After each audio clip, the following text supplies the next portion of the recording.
بسم اللہ الرحمن الرحیم۔ السلام علیکم ورحمۃ اللہ وبرکاتہ۔ ایک منفرد اور نئے پروگرام کے ساتھ آپ کی خدمت میں حاضر ہیں۔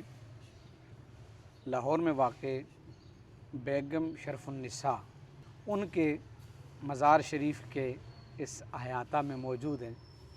زمین سے کوئی تقریباً 20 فٹ اوپر اس قبر کو اٹھا کر ان کی وصیت کے مطابق بنایا گیا۔ بیگم شرف النساء کے بارے میں علامہ اقبال نے بھی لکھا ہے۔ اسلام کی خواتین کے لیے ایک نمونہ شخصیت جو ہے وہ سیدہ طیبہ طاہرہ رضی اللہ تعالیٰ عنہ کو پیش کی۔ حضرت شرف النساء کا جنت میں محل دیکھا۔ بیگم شرف النساء لاہور کے جو شاہی خاندان تھا، پنجاب کا حاکم خاندان، اس خاندان سے ان کا تعلق تھا۔ یہ جو بسنت کی جو روایت ایک ہندو گستاخ کو پھانسی دی گئی تھی، وہ نواب زکریا خان نے دی تھی۔ اتنی نے کہ انہوں نے زندگی میں قرآن کو بہت زیادہ پڑھا۔ یہ صاحب بہات تھے اور یہ حصہ لاہور کے باغوں کے لحاظ سے مشہور تھا۔ یہ بیگم پورہ کا علاقہ انہی کی نسبت سے ہے۔ تو یہاں باغات میں بیگم شرف النساء نے ایک سرو بالا کے درختوں کے درمیان ایک چبوترا قائم کی کہ تلاوت کے ساتھ ساتھ تلوار اپنے کے ساتھ ضرور رکھ، 2 دھاری تلوار۔ تو مرتے وقت بھی انہوں نے وصیت کی کہ جہاں میں نے یہ عبادت کی ہے تو سروں کے درختوں کے درمیان یہ میرا چبوترا ہے، یہی مجھے دفن کر دیا جائے۔ ان ظالموں نے حضرت شرف النساء بیگم کی قبر کو اکھاڑا۔ بڑے ادب سے حوریں کھڑی ہیں، یہ محل کس کا ہے؟ آفتاب بھی اس کو سلامی پیش کرتا ہے۔ اقبال کہتے ہیں ان کے مزار کی برکت سے لاہور کی خاک بھی آسمان ہے۔ ان کے مزار کی برکت سے لاہور مزید سربلند ہوا کہ یہاں خواتین بھی اتنی باکمال ہیں۔ حضرت فجد آتا ہے اس شعر پہ کہ قرآن کے پاک وجود سے انہوں نے اپنے آپ کو پاک کیا۔ اے خوشاں عمرے کے رفت اندر نیاز، جو ایسی کمال کی عمر جو اللہ کی نیاز بندی میں، عجز میں، عبادت میں گزر گئی، کمال کی عمر وہی تھی۔ تو ان کے لب پر آخری لمحے کیا آیا؟ گفت اگر از راز من داری خبر، کہا ماں اگر میرے راز کی کسی کو خبر دینی ہے کہ میری زندگی کیسے گزری، سوئے ای شمشیر و این قرآن نگر، اس تلوار اور اس قرآن کو ایک دفعہ دیکھ لینا۔ یہاں اقبال اپنا پیغام دے رہا امت کو کہ قرآن کی حفاظت کے لیے تلوار ضروری ہے۔ یہ 2 قوتیں ہیں جو ایک دوسرے کی محافظ ہیں۔ اے ماں تیری بیٹی کے دنیا میں 2 ہی محرم تھے جنہوں نے تیری بیٹی کو دیکھا ہے، ایک قرآن ہے، ایک تلوار ہے۔ یہ ہماری خواتین کی زندگی تھی، کیا کمال کی زندگی تھی۔ اقبال کہتا ہے ان کے مزار پہ بھی پھر تلوار اور قرآن یہی رہا، بس تا پیشہ کر کہا یہ اللہ کے شعر تھے، انہوں نے لومڑی والی عادتیں شروع کر دیں۔ اقبال کہتا ہے خالصہ والے ہماری شرف النساء بیگم کے مقبرے سے، اس عالی شان مقبرے سے تلوار اور قرآن لے کر نکل گئے۔ سکھوں نے، ظالموں نے اس مزار کی بڑی بے حرمتی کی، اور مزارات کی بے حرمتی کرنا یہ سکھوں کی روایت ہے۔ یہ ان کے لیے بے پیغام ہے جو آج سکھوں کے بڑے ہم نوا بنے بیٹھے ہیں۔ سکھوں کے ظلم و ستم، سکھا شاہی کا جو ظلم کا دور ہے، اس پر بھی ذرا نظر دوڑانی چاہیے۔ ہمارے اسلاف یہ تھے، عظیم خواتین تھیں جنہوں نے مسلمانوں کو جہاد کا، قرآن کا۔ بسم اللہ الرحمن الرحیم۔ السلام علیکم ورحمۃ اللہ وبرکاتہ۔ محترم ناظرین، ایک منفرد اور نئے پروگرام کے ساتھ آپ کی خدمت میں حاضر ہیں۔ ہم اس وقت لاہور میں واقع بیگم شرف النساء جو کہ ایک انتہائی نیک اور پارسا خاتون تھی، ان کے مزار شریف کے اس احاطہ میں موجود ہیں۔ آپ دیکھ سکتے ہیں کہ زمین سے کوئی تقریباً 20 فٹ اوپر اس قبر کو اٹھا کر ان کی وصیت کے مطابق بنایا گیا ہے۔ یقیناً اس میں کوئی راز ہوگا۔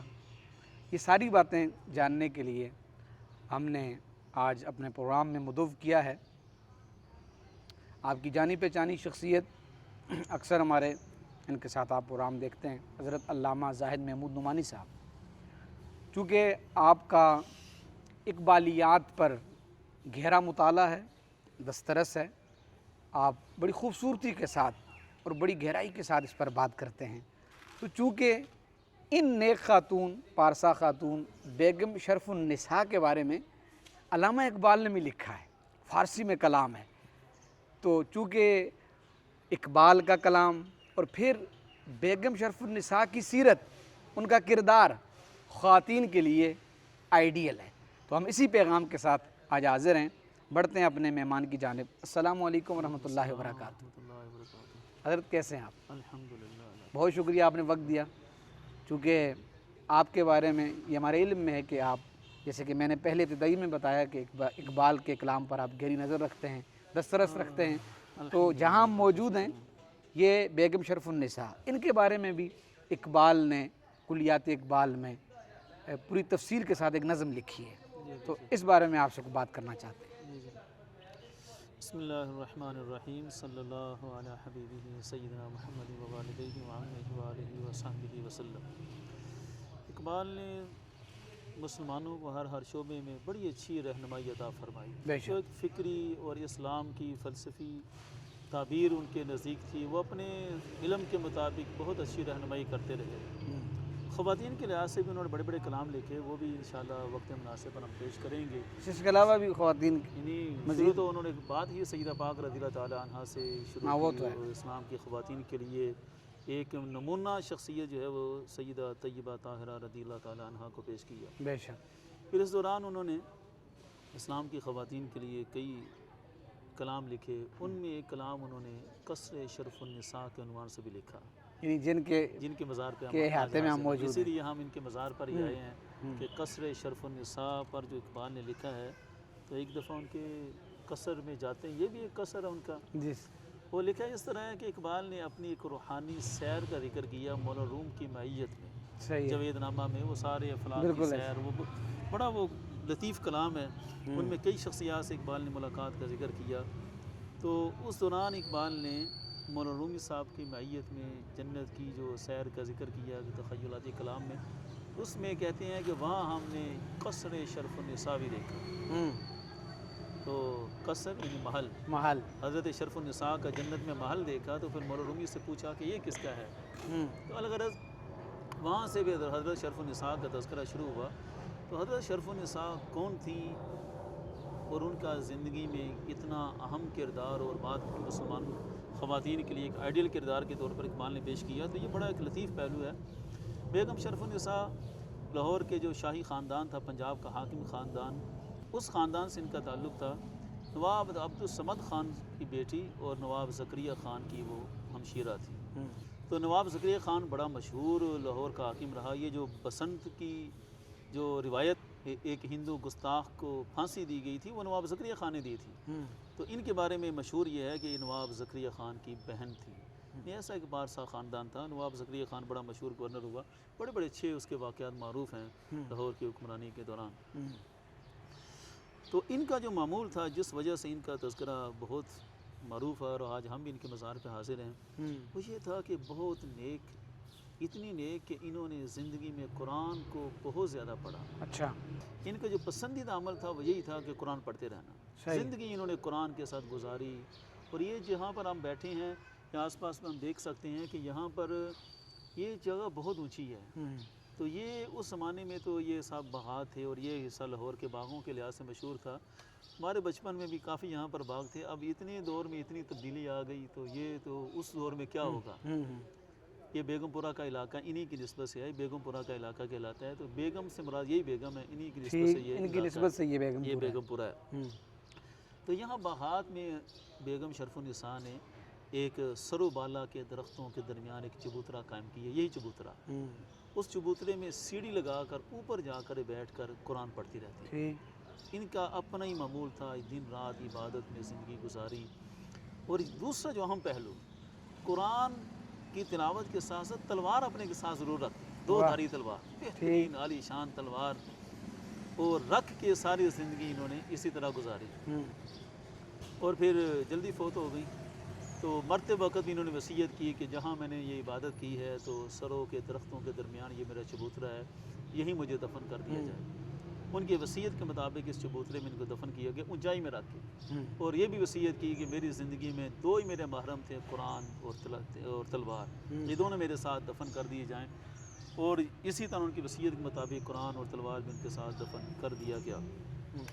یہ اب چبوترا ہے یعنی درمیان میں کوئی کمرہ نہیں ہے کہ جس کے اوپر دوسری منزل میں اسی طرح اونچائی پہ رکھ کے ان کی قبر بنائی گئی، اور بڑی اونچی آج بھی یہاں پہ سیڑھی عارضی لگتی ہے تو کوئی قبر تک جا کر صفائی وغیرہ کا انتظام ہوتا ہے، ورنہ کوئی جا ہی نہیں سکتا۔ انہوں نے اتنا اپنے آپ کو پردے میں رکھا اور امت کے لیے پیغام دیا۔ اور دکھ کی بات یہ ہے کہ جب سکھوں کے ظلم و ستم کا دور آیا تو ان ظالموں نے حضرت شرف النساء بیگم کی قبر کو اکھاڑا اچھا، تلوار نکالنے کے لیے، اور یہ گمان تھا کہ شاید ان کے زیورات، ان کے کوئی خزانے دفن ہیں، لیکن اندر صرف قرآن اور تلواریں تھی اور بس حضرت شرف النساء کی میت تھی۔ تو اس پر اقبال پھر بڑا روئے کہ یہ ہے سکھوں کے ظلم و ستم اور مسلمانوں کے ساتھ کیا ہوا۔ اس پر اقبال نے جو کلام لکھا جو ہم وہ پڑھتے ہیں صحیح ہے تاکہ وہ ایک تاریخ کا حصہ بنے جی۔ اور آنے والی نسلوں کو پتہ چلے کہ اقبال کی یہ پیغام تھا۔ اور خواتین کے لیے جو کچھ اقبال نے بیان کیا وہ بڑا کمال کا پہلو ہے۔ اقبال نے جاوید نامہ میں جو اپنی روحانی سیر کا ذکر کیا مولانا رومی صاحب کی معیت میں، تو کہتے ہیں اس دوران وہ جنت کی سیر کے دوران ایک محل دیکھا تو اس کا نام رکھا قصر شرف النساء۔ گفتمی کا شانۂ ازلال ناب آنکھ می گیرد خراج از آفتاب، کہ میں نے مولانا رومی صاحب کی بارگاہ میں کہا کہ یہ جو لعل ناب بڑے نایاب موتیوں کا کاشانہ ہے، ایسا کمال کا محل ہے، آنکھ می گیرد خراج از آفتاب، آفتاب بھی اس کو سلامی پیش کرتا ہے کہ کیا عالی شان محل ہے۔ ای مقام ای منزلی کاخے بلند، یہ مقام یہ منزل یعنی گھر یہ بلند و بالا عمارت، حوریاں بر درگہش احرام بند، کہ حوریں بھی ان کے آگے مؤدب کھڑی ہیں، احرام بند ہیں یعنی بڑے ادب سے حوریں کھڑی ہیں۔ یہ محل کس کا ہے؟ اے تو دادی سالکاں را جست جوئے، صاحب او کیس بابن باز گوئے۔ رومی صاحب کو کہتے ہیں کہ تو نے اے مرشد رومی آپ نے ہی سالکوں کو یہ جستجو دی ہے، یہ بیان کریں کہ صاحب او کیس، اس محل کا صاحب کیسا تھا، مجھے یہ کھل کر بیان کریں۔ گفت این کا شانہ شرف النساء، حضرت مرشد رومی نے فرمایا کہ یہ ہے شرف النساء کا کاشانہ، جنت میں محل، مرغ بامش با ملائک ہم نواز، ان کے محل کے جو پرندے ہیں وہ بھی فرشتوں کے ہم نوا ہیں۔ واہ، کل زمیں ما این چنی گوہر نزاد، ہیچ مادر این چنی دختر نزاد۔ اقبال اب خراج عقیدت پیش کرتے ہیں کہ کل زمیں ما، ہمارے سمندر میں اس جیسا گوہر دوبارہ نہیں آیا۔ واہ، کل زمیں ما، ہمارا سمندر، این چنی گوہر نزاد، اس جیسا سمندر کے اندر جو موتی ہوتے ہیں نا یار، اقبال کہتے ہیں ہمارے لاہور کے سمندر میں اس جیسا موتی دوبارہ پیدا نہیں ہوا۔ ہیچ مادر این چنی دختر نزاد، کسی ماں نے ان جیسی بیٹی کو جنم نہیں دیا ان کے بعد۔ لاہور کی بات کر رہے تھے نا، کیونکہ بات لاہور کی ہو رہی ہے۔ خاک لاہور از مزارش آسمان، اقبال کہتے ہیں ان کے مزار کی برکت سے لاہور کی خاک بھی آسمان ہے۔ کیا بات، ہاں کس نداند راز اورا در جہاں، ان کے راز کو جہان میں کوئی نہیں جانتا کہ کیا راز ہے ان کی تربت میں، ان کے مقام و مرتبے میں۔ یہاں اقبال نے ایک مبالغہ کر کے بیان کیا کہ خاک لاہور از مزارش آسمان، یعنی ان کے مزار کی برکت سے لاہور مزید سربلند ہوا کہ یہاں خواتین بھی اتنی باکمال ہیں۔ جیسے جو حضرت داتا علی اجویری علیہ الرحمہ کے بارے میں تو اقبال نے کہا نا، خاک پنجاب است میں وہ زندہ کشت، وہ تو وہ ہے کہ پورے پنجاب کی خاک میں زندگی آ گئی حضرت کی برکت سے، داتا علی اجویری علیہ الرحمہ کی برکت سے۔ اور یہ ہیں کہ لاہور کی خاک ان کے مزار سے بلند ہوئی۔ آن سراپا ذوق و شوق و درد و داغ، یہ جو کلام ہوتا ہے کہ سراپا ذوق و شوق و درد و داغ، جس کے اندر ہر طرح کی کیفیات ہوں روحانی، وہ کیفیات انہیں حاصل تھیں حضرت بیگم شرف النساء کو۔ حاکم پنجاب را چشم و چراغ، حاکم پنجاب کی چشم و چراغ یعنی بیٹی تھی۔ آن فروغ دود آئے عبد الصمد، نواب عبد الصمد خان کی وہ بیٹی تھی، اس کا ذکر کیا۔ فقر او نقشے کے مانتا ابد، کا ان کا فقر ہے جس کا نقش ہمیشہ رہے گا تا ابد، ان کے فقر کے نقش ہمیشہ زندہ رہیں گے۔ تاز قرآن پاک می سوزد وجود، از تلاوت یک نفس فارغ نہ بود، یہ ہے اصل جو ان کا مقام ہے۔ تاز قرآن پاک می سوزد وجود. حضرت فجد آتا ہے شعر پہ کہ قرآن کے پاک وجود سے انہوں نے اپنے آپ کو پاک کیا. یہ سوزد وجود، قرآن کی تلاوت سے اپنے وجود کو انہوں نے جلایا. اور کیا کیا؟ از تلاوت یک نفس فارغ نبود. قرآن کی تلاوت سے ایک نفس بھی فارغ نہیں بیٹھی. جب بھی فرصت کے لمحے ہوتے تو تلاوت قرآن، بس ایک ہی مشغلہ تھا، قرآن قرآن اور تلاوت قرآن. در کمر تیغ درو قرآن بدست. کیا زندگی تھی کہ کمر پہ دو رو تلوار تھی، دو دھاری تلوار ہر وقت رکھتی. قرآن بدست اور ہاتھ میں قرآن. کیا بات. تن بدن ہوش و حواس اللہ مست. ہوش و حواس میں بھی رہتی اور اللہ مست، اللہ کی یاد میں مست رہتی. خلوت و شمشیر و قرآن و نماز، اے خوشا عمر رفت اندر نیاز. کیا بات. خلوت و ایک عمر کا حصہ انہوں نے خلوت میں گزارا، شمشیر میں، قرآن میں اور نماز میں. خلوت، شمشیر، قرآن، نماز. اے خوشاں عمرے، جس طرح ہم کہتے ہیں نا کیا بات ہے ایسی عمر کی. اے خوشاں عمرے کہ رفت اندر نیاز، جو ایسی کمال کی عمر جو اللہ کی نیاز بندی میں، عجز میں، عبادت میں گزر گئی. کمال کی عمر وہی تھی. بر لبے اوچو دم آخر رسید. جب آخری دم ان کی زندگی کا آیا تو ان کے لب پر کیا تھا؟ سوئے مادر دید و مشتاقانہ دید. کا آخری لمحے انہوں نے اپنی ماں کی طرف دیکھا اور مشتاقانہ دیکھا، عشق سے اپنی ماں کو دیکھا. ظاہر ہے ماں کی محبت ماں کی ہوتی ہے. تو ان کے لب پر آخری لمحے کیا آیا؟ گفت اگر از راز من داری خبر. کہا ماں اگر میرے راز کی کسی کو خبر دینی ہے کہ میری زندگی کیسے گزری، سوئے ای شمشیر و این قرآن نگر. اس تلوار اور اس قرآن کو ایک دفعہ دیکھ لینا. یہ کیا ہیں؟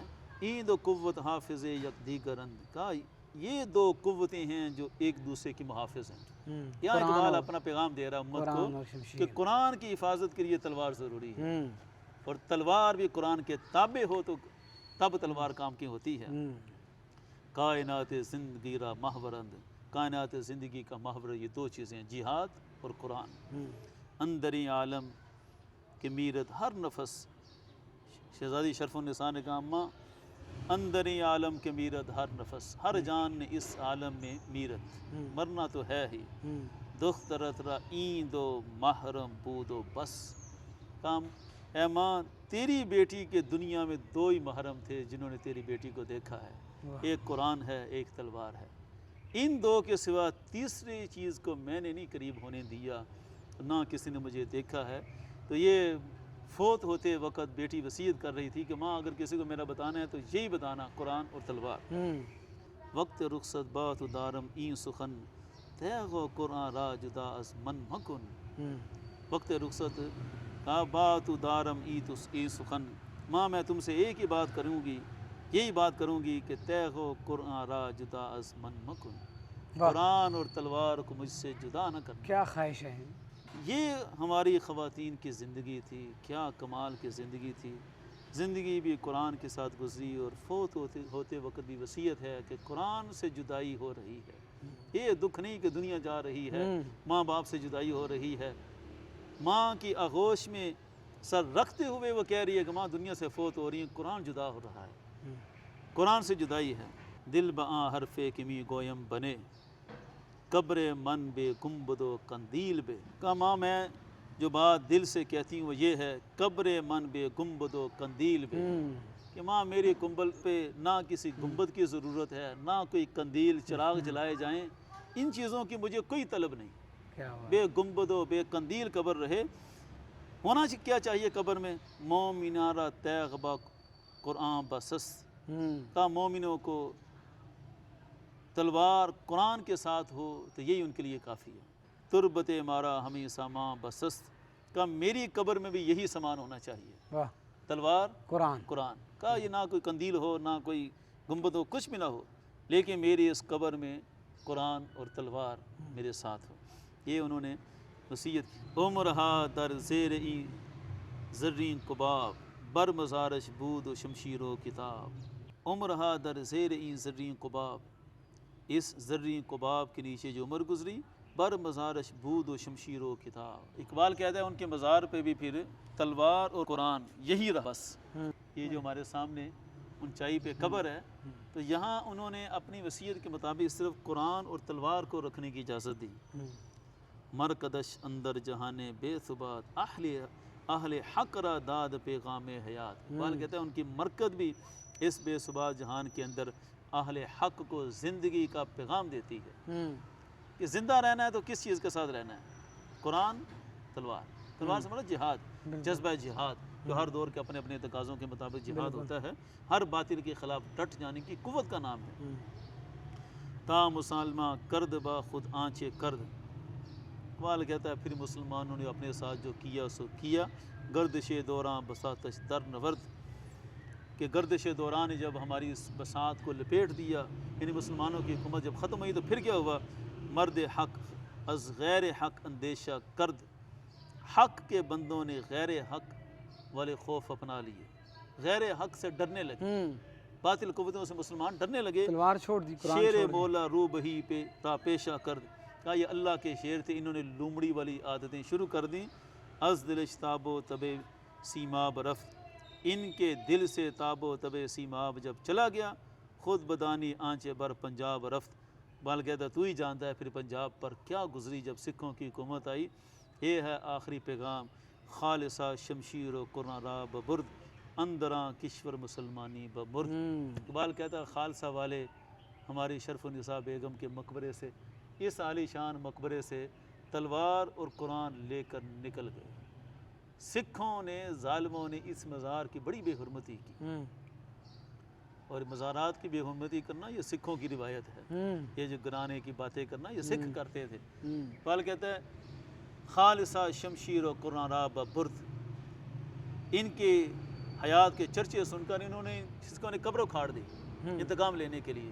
یہ ان کو وہم پڑ گیا کہ یہاں کوئی خزانے دفن ہیں تو وہ ہم نکالیں گے، تلوار کتنی عالی شان ہوگی. اقبال کہتا ہے جب سکھوں نے تلوار نکالی، قرآن نکالا، اندراں کشور مسلمانی بمرد. پھر اس قبر میں مسلمانوں کے شان و عظمت سب دفن ہو گئے. سکھوں نے یہ ظلم کیے تھے. یہ ان کے لیے بھی پیغام ہے جو آج سکھوں کے بڑے ہم نوا بنے بیٹھے ہیں. سکھوں کے ظلم و ستم، سکھا شاہی کا جو ظلم کا دور ہے اس پر بھی ذرا نظر دوڑانی چاہیے. ہماری ہمدردیاں کیا، ہم نے بڑی قربانیاں دے کر یہ لکیر کھینچ کر اسلام کا وطن بنایا تھا. یہ لسانیت، یہ قومیت کی بنیادیں یہ سب فضول ہیں. تہذیبوں کی باتیں کرنا، کلچر کی باتیں کرنا یہ سب فضول ہے. ہمارے اسلاف یہ تھے، عظیم خواتین تھی جنہوں نے مسلمانوں کو جہاد کا، قرآن کا پیغام دیا. تو یہ جو آخری شعر ہے یہ بڑا کمال کا ہے کہ خالصہ، یہ خالصہ والے یعنی ہر زمانے میں یہ خالصہ کی تاریخ لے کر چلتے رہے. شمشیر و قرآن برا ببرد، وہ قرآن شمشیر لے گئے اور ہماری مسلمانی دفن ہو گئی. یہ ان کی عظیم سیرت و کردار والی زندگی ہے. تو جو بھی اس عظیم کردار کے ساتھ زندگی گزاریں اللہ ان کے چرچے باقی رکھتا ہے. تو بظاہر وہ نہ کسی کے سامنے آئیں، دو ہی محرم ہیں ان کے، تلوار اور قرآن، لیکن آج بھی ان کے چرچے زندہ ہیں. ان کی قبر آج آثار قدیمہ کے محکمے کے تحت محفوظ ہے، باقاعدہ ملازم ہوتا ہے صفائی و ستھرائی، اور اوپر جا کر بھی صفائی و ستھرائی. یہ ہے کہ بے نشانوں کا نشان مٹتا نہیں، مٹتے مٹتے نام ہو ہی جائے گا. بے نشانوں کے نام کبھی نہیں مٹتے. ان کی تربت بھی آج امت کی خواتین کو بڑا عظیم پیغام دے رہی ہے کہ امت کی خواتین یہ تھی جو لوگوں کو قرآن کا، جہاد کا درس دیتی تھی. بظاہر انہوں نے تلوار سے کیا کرنا تھا، لیکن تلوار رکھ کے جو پیغام دے گیا، تلوار رکھ کے جو پیغام دے گئی، وہ پیغام اب قیامت تک زندہ رہے گا. وہ ان کا نقش ہے، وہ ہمیشہ تابندہ رہے گا. محترم ناظرین، آپ نے بیگم شرف النساء کے متعلق جو گفتگو سنی، اور فارسی کے اشعار کی صورت میں آپ نے سماعت کی جو علامہ محمد اقبال نے اس کو لکھا.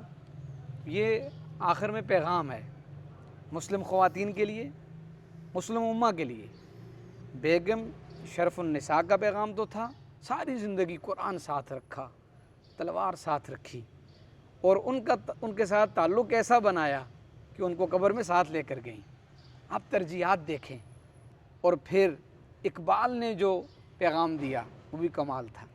یعنی ان کا پیغام بھی، بیگم شرف النساء کا بھی، اور اقبال کا بھی پیغام کیا کہ نماز، قرآن، جہاد۔ تو آج جو مسلمانوں کا کھویا ہوا وقار ہے، آج جو ہم جگہ جگہ ہم لوٹ رہے ہیں، ہم پٹ رہے ہیں، ہمارا خون بہایا جا رہا ہے، یہی وجہ ہے کہ ہم نے قرآن کو چھوڑا، نماز کو چھوڑا، اور ہم نے جہاد کو چھوڑا، تلوار کو چھوڑا، تبھی ہماری یہ حالت ہے۔ اگر ہمیں پھر سے ہمارا کھویا ہوا وقار چاہیے تو ہمیں نماز، قرآن، جہاد، تلوار کے ساتھ اپنا تمسک، تعلق مضبوط کرنا ہوگا۔ ہمیں اجازت دیجیے، انشاءاللہ اقبال کے کسی اور کلام کے ساتھ کسی نئے مقام سے آپ کی خدمت میں حاضر ہوں گے۔ السلام علیکم ورحمۃ اللہ وبرکاتہ۔